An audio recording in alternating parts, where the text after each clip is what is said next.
Hey everyone, welcome back to my channel. So in today's video, I'm going to be doing products that did not work for me. I wanted to go ahead and share all of those products with you. So if you would like to see what products have not been working for me, just keep on watching. And please don't forget to subscribe if you haven't already. I do upload twice a week. I upload on Mondays and Thursdays. So if you would like to see the products that did not work for me, just keep on watching. So I do have a mixture of high-end, of drugstore and high-end. So I'm going to go ahead and start with the drugstore brands. I do want to do a small disclaimer. Just because these products did not work for me does not mean it's not going to work for you or that it is going to work for you. I do have combination normal skin. Usually in my T-zone I get a little oily throughout the day, but pretty much normal everywhere else. Just in the wintertime I do get a little dry on my chin. I do also want to mention that I do not have all of the products that I'm going to be mentioning. I'll be inserting pictures on there somewhere around the screen so you guys can know what I'm talking about.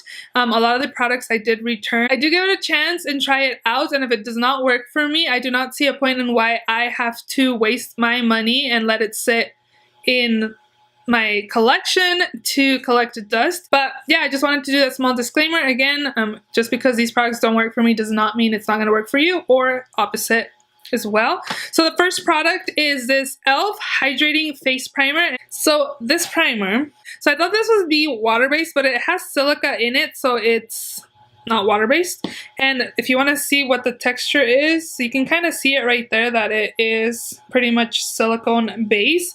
What I do not like about this primer is that it stinks. It stinks so bad.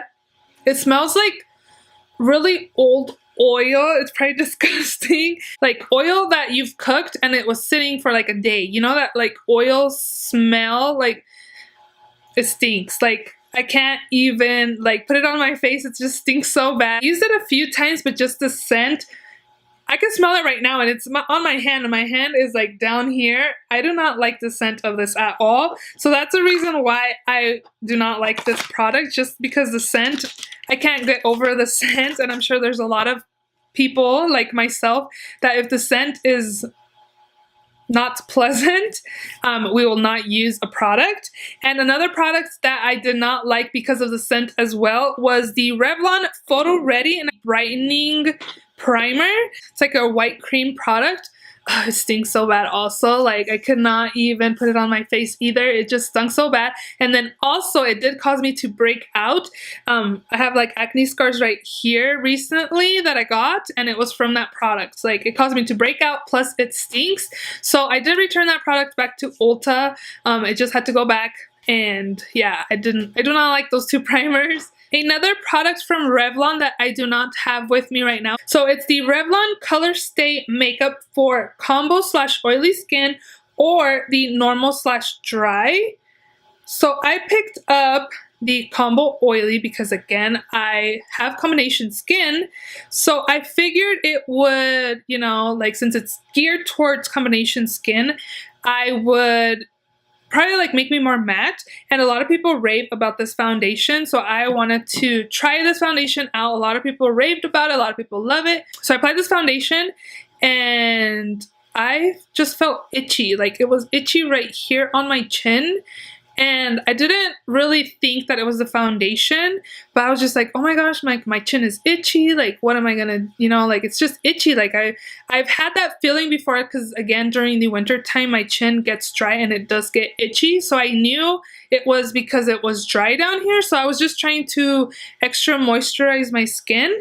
But then I kept wearing it, and after like the third time wearing it, I figured out it was the foundation, because again, I was just itchy. Like of course I can't really scratch my face because I have foundation on, or else I'm gonna get rid of it. But then also I was doing my foundation first, and I was applying some foundation onto my eyelids, and even my eyelids, they weren't itchy, but they were dry. I had like dry patches on my eyelids, which I never have. Like I really have normal eyelids, and I had dry patches on my eyelids. So I figured it was the foundation, and then I stopped using it, and I was no longer itchy, no longer dry patches on my eyelids. Like, but unfortunately that foundation did not work for me. Another product that did not work for me was this Kiko Milano Extra Scope Volume Mascara. The packaging is so cool. But I actually picked this up because Kathleen Lights raved about this mascara, and it's also not very expensive. But the reason why I do not like this mascara is because of the wand. Like, the wand is just way too big. This middle part would have been perfect. I love all the bristles that it has in the wand, but just like this fatter part right here is just way too big. I always find when I use this that I always get like mascara on my lids, which I rarely ever do. But with this brush, it's just so hard to not get the mascara onto my eyelids. And also, I didn't really find a big difference on my lashes when I did use this product. So this has been sitting in my collection a lot. It's already starting to dry out, but I wouldn't recommend this mascara. I wouldn't pick it up either. It didn't do much for me, and I don't like it because of the wand. So now for higher end products. The first product is the Urban Decay Self-Adjusting Complexion Primer. I'm writing it on my notes. I did return that product again, so I'll put a picture up here somewhere on the screen. That product did nothing for me. I actually picked that up per recommendation of ShanXO here on YouTube, and it didn't work for me. It didn't do anything. I didn't see the soft focus that she saw on her skin. It did feel gritty too. It felt like I was rubbing sand on my face as I was applying it. It was like a creamish texture, and it had little like gray dots in it, which are supposed to be like beads that was gonna do like the soft focus on the skin. No, that didn't do anything for me. I did not see any soft focus on my skin, and again, it was just too gritty as I was applying it on my face.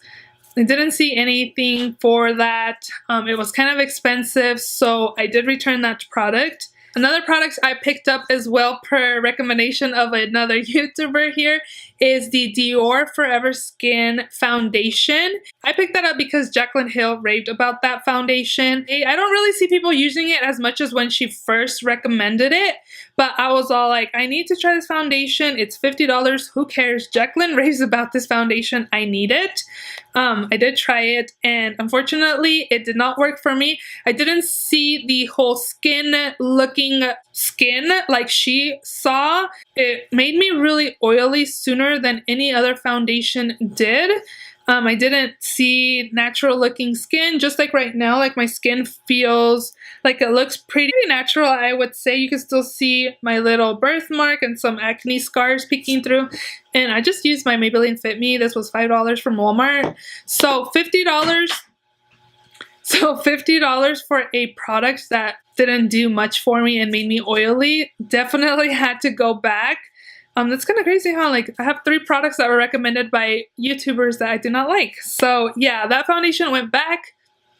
I didn't see what Jaclyn saw on my face. So next up is from NARS, and it's the Soft Matte Complete Concealer, and it's the one that came in a pot that kind of looks like the MAC Painterly paint pot. I returned that baby. That thing was $30, and I said when I hauled it in my video that if it did not do what I wanted it to do, like cover my dark circles, it was going to go back because I really was into the BH Cosmetics Total Coverage Concealer. It didn't do what I wanted. It didn't set nicely. My under eyes looked dry. I didn't like it, and it was again $30. It was just not worth it to me to keep it and keep trying to work with it. It wasn't working with my go-to product, so I figured it was just not going to work out between the two. I had a lot of creasing on my under eye area as well, which I don't really have a lot of. So I decided to return that product as well. The next 2 products are from Anastasia Beverly Hills, and the first product is an old, I don't even think this is available anymore. I never returned this. I got it from the Anastasia website, and it's the Anastasia Glow Kit in Ultimate Glow. And this was just, it says metallic powder highlighters for intense luminosity. I didn't really use this very much. If you do not know what it looks like, it's just pretty much gold tone highlighters. The reason why I don't like this is because it's really glittery. I do not like glittery highlights. I like more of highlights that make you look like luminous and just glowy. The one I have right now is a great example of the type of highlighters I like, and the one I'm wearing today is the Milani Sun Glow Powder, the newer highlighters they just came out with. But this is like really glittery. I do not like it. I never returned it. I should have. I just don't like it on my skin. You can definitely see the glitter. I don't know if you guys can see it.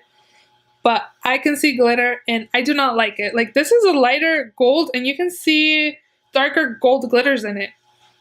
I don't like it because it has glitter in it. It's the only reason why. I really like Anastasia highlighters. I have like the 4-pan glow kits. I like those. Those are really beautiful. But this one was a miss for me. Again, just... And the last product from Anastasia is the Subculture palette. I did a first impressions review and tutorial on that palette. I'll link it down below if you're interested. I don't know what that was, but I'll link it down below. I returned that palette last weekend, actually. The palette was beautiful. I really liked all the shades that were in there. It was really a beautiful palette, but it was really hard. It wasn't super hard to like work with. I just felt like I had to have a lot of time to do my makeup when I used that palette. And then I also did find that the shades oxidized.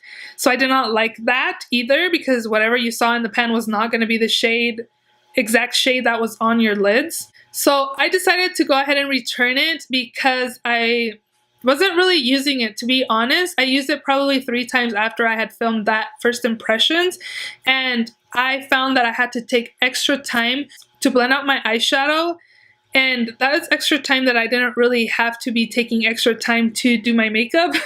Like, it was just too much work for me to really blend it out, and I just thought it was way too much work for the product. I don't know, I was just not willing to take the extra time to blend all of these eyeshadows to make it look a little more flawlessly. I do have the Androgyny palette by Jeffree Star Cosmetics, and a lot of people do not like Jeffree Star, but I do like his products, and I do have that palette, and the shades are really similar. I found that those shades are not hard to work with, and they blended out really easily as well. So that was the reason why I decided to return Subculture, because I had the Androgyny palette, and the shades were pretty similar. So I knew I wasn't really missing out on the shades, and I definitely do not miss the amount of time that it took to blend. If you have the extra time to blend, I recommend that palette, but for me it was just way too much work and way too much time to be blending out those shadows that it was just not worth it to me to keep it. I decided to give it a try, even though all the bad reviews that were out there, and I'm glad I did, and I have my own opinion about the palette. Definitely do not recommend it if you're a beginner. And I do have a dupes video on that palette. If you're interested, I'll link it down below as well. And they are all affordable Coastal Scent Hot Pots. It's kind of amazing how some people rave about products, and then you go and pick it up and then like does not work for you. You know, like it does not work the same as how the person that recommended the product, it doesn't work out for you. And everybody has different skin types, skin tones, texture. You know, our skins are all different. Like, these products did not work for me. You should all, if you are still interested, definitely pick these products up and try them out for yourself and get your own opinion about the products. I just wanted to share my experiences with all of these products, so please do not get upset if something didn't work for me, but it did work for you. Again, we are all different. So I hope you guys enjoyed this video. If you did, please don't forget to give it a thumbs up, and also please subscribe if you have not done so, and I will see you all in my next video. Bye!